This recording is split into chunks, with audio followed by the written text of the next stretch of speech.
Welcome to my channel. ఈ వీడియోలో రేపు ఇవ్వబోయే పెన్షన్లలో 4 శుభవార్తలు చెప్పిన చంద్రబాబు, ఆనందంలో పెన్షనర్లు. పూర్తి సమాచారాన్ని ఈ వీడియోలో తెలుసుకుందాం. వీడియోని ఎక్కడే కానీ స్కిప్ చేయకుండా చివరి దాకా చూడండి ఫ్రెండ్స్. అప్పుడే ఇన్ఫర్మేషన్ పూర్తిగా అర్థమవుతుంది. అలాగే వీడియో చూస్తున్న ప్రతి ఒక్కరు వీడియోకి ఒక లైక్ చేయండి. ఈ వీడియోని తోటి పెన్షన్ మిత్రులతో అయితే షేర్ చేయండి. కొత్తగా మన ఛానల్ చూస్తున్నవారు, ఇంకా సబ్స్క్రైబ్ చేసుకుని వారు ఎవరైనా ఉన్నట్లయితే దయచేసి మన ఛానల్ని సబ్స్క్రైబ్ చేసుకోండి. దీని ద్వారా నేను చేసే లేటెస్ట్ వీడియోస్ అన్ని మీ వరకు రీచ్ అవుతాయి. ఆలస్యం చేయకుండా వీడియోలోకి అయితే వెళ్ళిపోదాము. ఏపీ రాష్ట్ర వ్యాప్తంగా పెన్షన్దారులకు శుభవార్త అయితే వచ్చేసిందండి.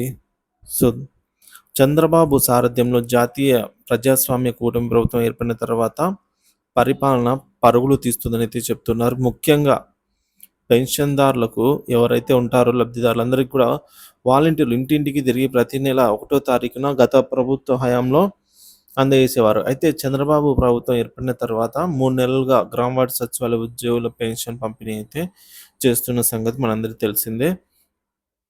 సో అప్పట్లో ఎన్నికలు కూడా అమల్లోకి వచ్చిన తర్వాత వాలంటీర్లు లేకపోతే పెన్షన్ పంపిణీ చేయలేము ఏదైతే వైసీపీ ప్రభుత్వం చెప్పిందో బ్యాంకుల ద్వారా అమౌంట్ కూడా చాలామంది వృద్ధులకు వేయడం జరిగింది. అలాగే సచివాలయంలో పెన్షన్ పంపిణీ చేయగా అక్కడ కొందరు వృద్ధులు మరణించడం కూడా జరిగింది. సో దీనికి సంబంధించి కూటమి ప్రభుత్వం ప్రతిష్టాత్మకంగా తీసుకోవడం జరిగింది.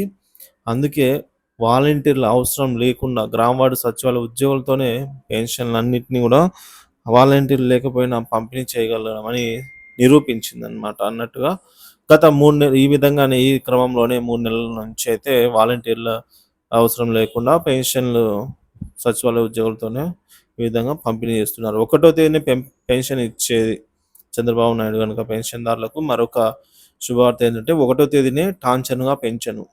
సాధారణంగా ప్రతి నెల 1వ తేదీ పెన్షన్ ఇవ్వడం జరుగుతుంటుంది. కొన్ని కారణాల వల్ల 1వ తేదీ సెలవు రావడం వల్ల కానీ, ఏమైనా ఆదివారం కానీ, పండగ రోజు కానీ ఏవైనా వచ్చినప్పుడు అలాంటప్పుడు 2వ తేదీ నుంచి ఇవ్వడం ఆనవాయితీ.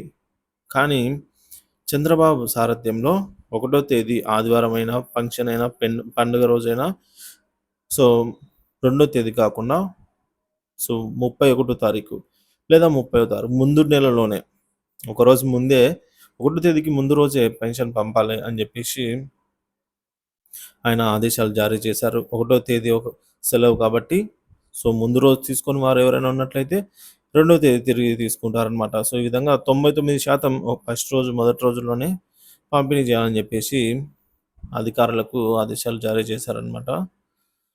సో ఈ విధంగా మనం ఇంచుమించు ఒక 6 నెలల పైనుంచే కొత్త పెన్షన్లు అయితే కనుక ఎవరికి కూడా ఇవ్వడం లేదు.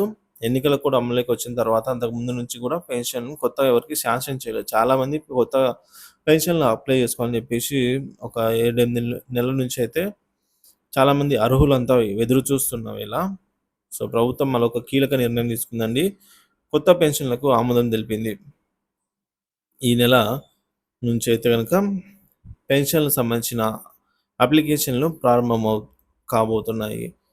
సో ఈ మేరకు లబ్ధిదారులందరినీ అంటే అర్హులందరి దగ్గర నుంచి అప్లికేషన్ తీసుకొని ఎట్టకేలకు ఈ ఇయర్ ఎండ్ లోపల అయితే వాళ్ళకు కూడా పెన్షన్స్ అమలు అయ్యేదానికి అవకాశం ఉందండి. సో ప్రభుత్వం ఏర్పడి ప్రతి నెల కూడా కొత్త పెన్షన్లు తిరిగి నెక్స్ట్ మంత్లో వెరిఫికేషన్ అయితే ఇచ్చేవారు. ఆ పద్ధతి మార్చి 6 నెలలకు ఒకసారి. సో గతంలో ప్రతి నెల పెన్షన్కి అప్లై చేసుకునే దానికి ఆప్షన్ ఇచ్చేవారు. ఇప్పుడు 6 నెలలకు ఒకసారి మాత్రమే పెన్షన్లకు అప్లై చేసుకునే దానికి ఇవ్వడం ఆప్షన్ అయితే ఎనేబుల్ చేయడం జరిగింది. కొత్తగా పెన్షన్లు కనుక ఇవ్వడం అయిపోతే సో అందరికీ ఈ నెలాఖరు నుంచి పెన్షన్లు స్టార్ట్ అవుతున్నాయి. కొత్తగా అప్లై చేసుకుని ప్రతి ఒక్కరు కూడా వెంటనే అప్లై చేసుకోండి.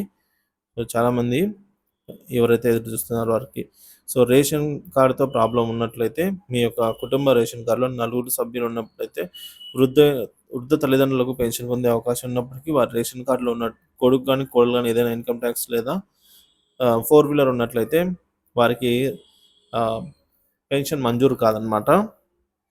సో ఇటువంటి సమస్యలన్నిటినీ కూడా ఈ ప్రభుత్వంలో ఇటువంటి చూసి నిజమైన చివరి వృద్ధులకు కూడా పెన్షన్ అందేలా ప్రభుత్వం అయితే అన్ని విధాలుగా చర్యలు అయితే తీసుకుంటుంది ఫ్రెండ్స్.